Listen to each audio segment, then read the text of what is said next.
It's Mooman. Mooman? This is not a dream. Ladies and gentlemen, it is Mooman. It is Mooman on the mic.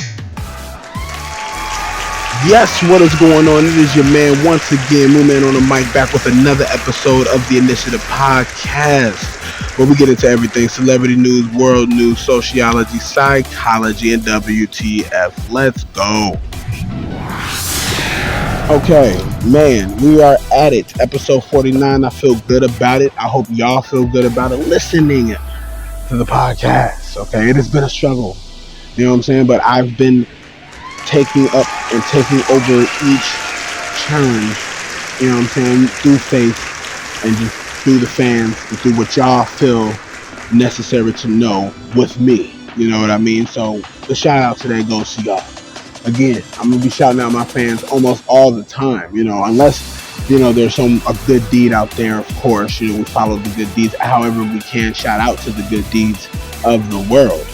You know what I mean? That's the shout out of the day to day. Just good deeds, good people doing good things in a time of perceived misery. Perceived. All right, let's get into the headline hero. Okay, the headline hero. Mental Health Awareness Month is at an end. Okay, but never forget what you've learned. Never forget what you've learned about yourself as far as mental sensitivities go, as far as psychological evaluations go. And yes, that may sound fantastical, but it's not. It's awareness. It's making sure that you stay on your game. If you have goals to see the people that you want to see grow in age, and so that you can experience those levels of growth, that is what you have to do. All right, and no one's gonna fault you for it. No one's gonna hate you for it. You know, being aware of your mental health, being aware of other people's mental health, if you do decide to go down that road where you become just a little bit more informed, you know, reading doctor thesis, you know what I mean, learning these names of the human anatomy, you know, and knowing the brain anatomy, knowing the cerebellum, knowing the frontal lobe, you know what I'm saying, the frontal cortex, all of that. You know, the pituitary, the pineal, you know what I mean, the thyroid, you know what I mean, like that. All of it, you know, is necessary to know biologically into the world of the mental isms that we follow, you know, in this world, that we've been following in this world. And then that takes a toll on your mental health too, especially when there's certain avenues of mental relaxation that you take gets cut off because of other people's ridiculous choices to cause war, to incite war, you know, all again, that takes a mental health toll too. So I want you to give yourself a round of applause for your listening even to one of these podcasts during Mental Health Awareness Month, being the headline hero on Movement on the Mic, being the podcast. You see what I'm saying? And I want to definitely thank you, because we got more and more months and situations to recognize. Let's get into the headline hunting. Okay, Mission Impossible Final Recognition has a week of daily decline, still not 100 million after a week. Article by Roger Friedman. Mission Impossible Final Reckoning opened to previews a week ago last night. A Tom Cruise epic 3-hour adventure filmed 400 million at least.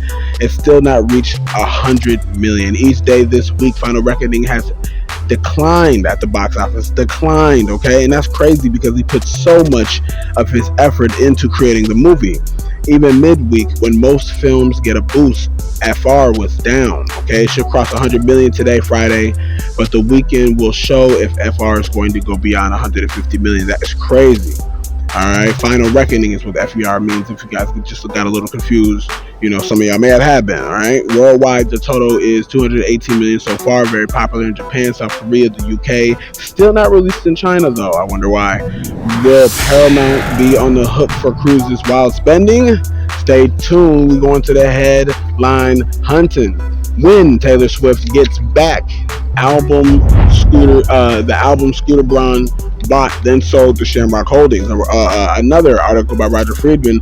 Taylor Swift has been able to buy back the album Scooter Braun took from her, then sold to Shamrock Holdings. Okay, she writes on social media to say, "This is my greatest dream come true," is actually being pretty reserved about it, thanking the company that sold rights to her. She added, all I ever wanted was the opportunity to work hard enough to be able to one day purchase my music outright with no strings attached, no partnership, with full autonomy. Okay, I will be forever grateful to everyone at Shamrock Capital for being the first people ever to offer this to me. My first tattoo just might be a huge Shamrock in the middle of my forehead. Okay? And then Taylor Swift seemed like she might do that. Not real, but it might be in a video or something. You know what I'm saying? When Taylor Swift left Big Machine Records, Braun, the label's Scott Borchetta took her masters and sold them to Shamrock. Swift went ballistic properly and re-recorded all the albums of the Taylor Swift versions. Okay, they outsold the original albums. Okay, Shamrock, which paid millions to Braun and Borchetta, were left hanging. Now Shamrock has sold masters back to Taylor Swift for 9-figure sum. She can afford it. She's a billionaire. All right, that's crazy. All right, and she is gonna make so much money off of owning who she is, how her art is distributed, everything in the half. All right, she's trying to gather her thoughts right now. Headline hunting. King of the Hill fans, you are not ready for this. Look at Bobby Hill. If you have not seen it on YouTube or anywhere you get your digital video media, you gotta check out King of the Hill, an article by Kristen Baldwin, okay, from the EU's editorial guidelines. The long-running animated comedy from Mike Judge is returning to TV this summer after 16 years of break. And based on the first look released today by Hulu, the Hill family, unlike most cartoons, has aged appropriately during time. So it's very interesting to see because it had that kind of original font, that original drawing of context. Everything is in kind of a better context. It makes Simpsons look goofy in comparison to the drawing, right? Simpsons look like cartoons. You know what I'm saying? King of the Hill looks like drawings of cartoons. Looking at drawings of cartoons interact on a digital scale that we can apply even better than we've ever applied to cartoons before, and it's only getting better. That's good. That's amazing. I checked out the preview. It premieres August 4th, the 10th episode. New season picks up several years after we last saw the Hill family, according to Hulu's announcement. Hank and Peggy Hill are now retired and return to a changed Arlen after years of working in Saudi Arabia. Okay, in Saudi Arabia. Okay, Bobby is 21 and living his best life while navigating adulthood as a chef in Dallas, and enjoying his 20s with his former classmates Connie, Joseph, and Chan. Yes, you read that right. Bobby Hill, the diminutive chubby boy who loves prop comedy and cooking, is now a full-grown adult, and it is a sight to behold. Brace yourselves, okay? You have to understand the King of the Hill revival follows Judge's Beavis and Butthead revival, which aired on Paramount in 2022 and 2023, and will move to Comedy Central later this year. While those two knuckleheads return as the teenagers we remember them to be, Judge did use one episode of the Beavis and Butthead revival to show what the boys would look like as adults, and it was not pretty, I guess you could say, to some. You see what I'm saying? To others, it's a genius in digital outlaying, digital aging, things of that nature. You know what I mean? And most people are not into that kind of art. There are different forms of digital art you can apply to legendary shows like King of the Hill.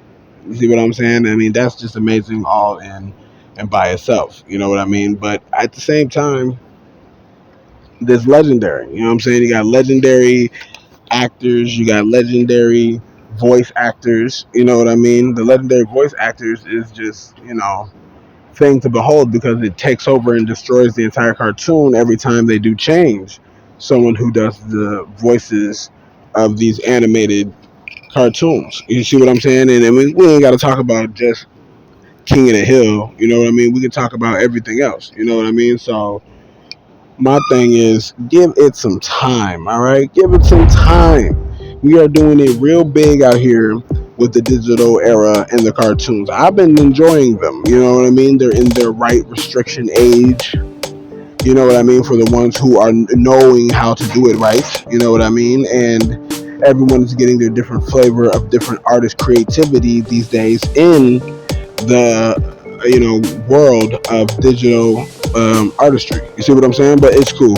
Let's get into the back of the house headline. Okay, they are the backbone. Trump's targeting of illegal immigrants threaten healthcare sectors. All right, an article by Alice Miranda Olstein. The Trump administration efforts to strip protections from more than 500,000 legal immigrants could devastate the healthcare, endangering care for the elderly and worsening rates of both chronic and infectious diseases. Hundreds of thousands of healthcare workers, including an estimated 30,000 legal immigrants from Cuba, Haiti, Nicaragua, and Venezuela, are at risk of being deported, are worrying providers and patients who rely on them for everything from nursing and physical therapy to maintenance, janitorial, food services, and housekeeping work. These vulnerabilities underscore the precarity of the nation's patchwork immigration system. Okay, immigrants, both documented and undocumented, make up a disproportionate share of the healthcare workforce. You see what I'm saying? Particularly in the areas like long-term care for the elderly and people with disabilities, and their explosion would make existing shortages much worse. Yet Congress' decades-long inability to enact permanent fixes has left millions dependent on executive action and discretionary programs that can be upended every time a new administration takes power. A situation people on all sides of the immigration debate agree is unsustainable. Even conservatives who favor President Donald Trump's decisions to end humanitarian parole and temporary protected status acknowledge that doing so could harm several sectors of the economy, including agricultural and constructional, in addition to health care. But they argue Biden administration misused these programs as a backdoor means of ushering in more permanent migration. You see what I'm saying? And then now keep this in mind. There are valid concerns, absolutely, said Simon Hankinson, a senior research fellow at the Heritage Foundation, but the solutions we need is Congress to determine what the level of immigration we need, what skill level we need, what the conditions are, and then pass laws. You can't just completely bypass Congress with executive action on immigration and expect this fragile edifice that we set up to survive. A study published in the medical journal JAMA in April calculated that about 1 million non-citizen immigrants work in the healthcare, including more than 366,000 who are in multiple other fields. Alright, so do we know these numbers? Have we known these numbers? Are these numbers well known? Alright, and mind you, they're undocumented. Okay? And no sector of sprawling healthcare system would be harder hit by mass deportations than long-term care for the elderly people with disabilities. Alright, period. Where immigrants make up nearly 30% of direct care workforce. Okay, frontline workers, if you will.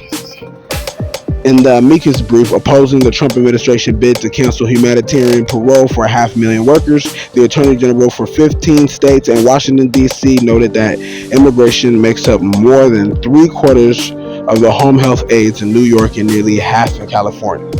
Alright, not too many people even know that. On Friday, the Supreme Court gave the Trump administration the green light to begin deporting about 500,000 immigrants who entered into the U.S. legally on the humanitarian parole programs implemented during the Biden administration. Alright, the decision came less than 2 weeks after the justices granted another immigration-related emergency request from the administration, allowing officials to end temporary protected status for approximately 350,000 Venezuelans. And that's a big deal. You see what I'm saying? This is the kind of news that, only a certain amount of people are ever going to report, which is sad because that would make the people who hear the story and don't report it, less inclined to be dependent on in this realm. And I'm just saying, you see what I'm saying? Like, period, point blank. So what do we got to do here, right now, while we still travel into the future? I want to thank y'all once again for joining me on this podcast. It is your man, as usual, Moo Man on the mic. Now, look, before I leave, I want to hit y'all with this right here. Never think that you can't do it, and always push forward to the next episode.